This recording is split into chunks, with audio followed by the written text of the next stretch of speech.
الله الرحمن الرحیم.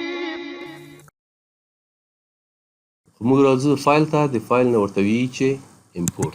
کله چې امپورټ ورته وویلې د موږ نه غواړي چې څه شی امپورټ کوي. د پرایماویرا پی ایکس ایکس ای آر فایل پرنټ کوي، ایکس ام آر یې کوي. موږ ورته ویي چې نه ایکس ای آر. دا موږ معمولا په پرایماویرا شپږ کې چې دغه ورژن نه هر څه پورته وي د ایکس ای آر فایل ته غواړو، ورته ایکس ای آر موږ ته راولګي.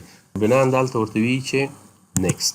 نیکسټ هم چې ورته ویلې تاسو ته اوس ویي چې څه شی تاسو دغه رالېږل شوي سکیجول نه امپورټ کوئ. پروجیکټ امپورټ کوئ، ریسورس امپورټ کوئ، که رولونه امپورټ کوئ. موږ ورته ویي چې بس دا پروژه موږ امپورټ کوو. دا چې کله امپورټ کله اوس موږ ته ویي چې د کوم ځای نه یې امپورټ کوئ. ورته ویي چې ډیسکټاپ نه. ډیسکټاپ نه ورځو دغه 0015 چې دی دا ورته سلیکټ کوو، ورته ویي چې اوپن. اوپن هم چې ورته ویلې پس دغه موږ ته ویي چې دا نیکسټ کوئ. نیکسټ هم چې کا پس دغه راځي موږ ته ویي چې تاسو کوم ځای ته امپورټ کوئ. موږ ورته ویي چې موږ راځو دا د ډاپس پروژو ته یې انتقالوو.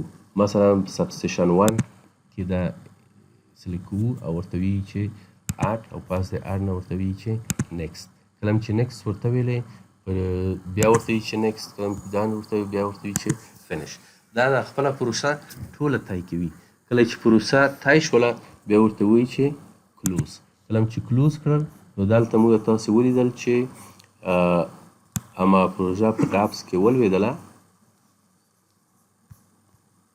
پروژې ته به ورشو او د پروژې کې به ورشو قسمت د ډاپس ته. په ډاپس کې دا پروژه دلته راولوېدله چې 0015. اوس غواړو دا پروژه څه کړو؟ خلاصه کړو، وګورو چې په دې پروژه کې څه دي. دا پروژه ده دغه فعالیتونه دي چې دا یې موږ ته رالېږلي دي. په دغه قسمت د چارت قسمت کې دغه بارونه چې ښودل کېږي په دغه باندې ډبل کلیک کوئ. د پروژې ټول هغه کوم شیان چې اډ شوي دي د پروژې دغه آبي خط چې دی دا د پروژې سټارټ ډیټ دی. همدغه سټارټ کې دا راغلی دی. اولین اکټیویټي هم څه ده؟ نوټس ټو پروسیډ ده.